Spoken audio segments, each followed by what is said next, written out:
मध्य प्रदेश की राजधानी भोपाल में 2 दिन पहले सामने आए एक हत्याकांड ने देश भर को हिला दिया था।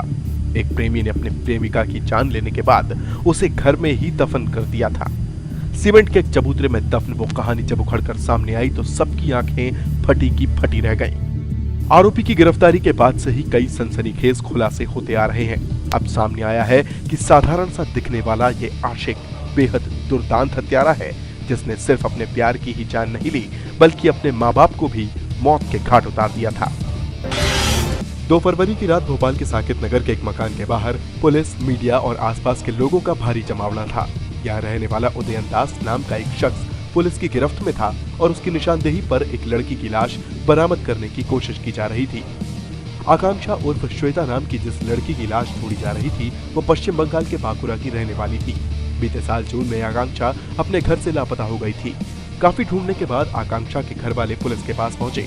मामले की तफ्तीश करते हुए पुलिस भोपाल तक पहुंची और फिर खुलासा हुआ एक ऐसी मर्डर मिस्ट्री का जिसने पुलिस के भी होश उड़ा दिए। घर से गायब होने के कुछ समय बाद तक आकांक्षा फोन पर अपने घर वालों से बात करती थी, लेकिन कुछ समय से उसने फोन पर बात करना भी बंद कर दिया था। कॉल डिटेल के आधार पर पता चला कि फोन उदयन के पास है। उदयन को हिरासत में लेने के बाद सामने आया कि आकांक्षा काफी पहले ही मर चुकी है। पुलिस को दिए गए बयान के मुताबिक उदयन और आकांक्षा की मुलाकात फेसबुक से शुरू हुई थी। दोनों के बीच प्यार हुआ और आकांक्षा कई बार उससे मिलने भोपाल भी आई। उदयन के मुताबिक आकांक्षा ने बीते साल घर से भागकर उसके साथ शादी कर ली थी और दोनों अमेरिका घूमने भी गए थे। वहां उन्होंने कोर्ट मैरिज की। बाद में भोपाल में दोनों एक साथ रहने लगे। जून से उसकी बहन दिल्ली में पासपोर्ट का वीज़ा बनवाने का कहकर आई थी, जब से वापस नहीं पहुंची है।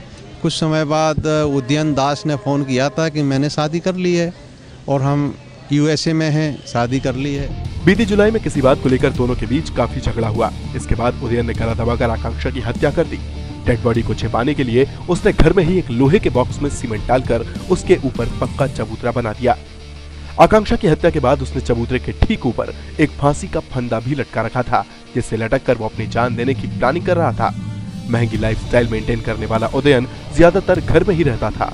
पानी की जगह शराब पीता था और नशे में उसी चबूतरे पर सो जाता था जिसमें उसने आकांक्षा को दफन कर रखा था। पुलिस की पूछताछ में अब तक कई राज सामने आ चुके हैं। पुलिस को दिए गए बयान के मुताबिक उदयन साल 2010 में अपने माता पिता की भी हत्या कर चुका है। उनकी हत्या करने के बाद शवों को किसी गार्डन में दफनाने की बात सामने आई है। फिलहाल आकांक्षा की डेड बॉडी को पोस्टमार्टम के बाद उसका अंतिम संस्कार कर दिया गया है और उदयन से पुलिस की पूछताछ जारी है।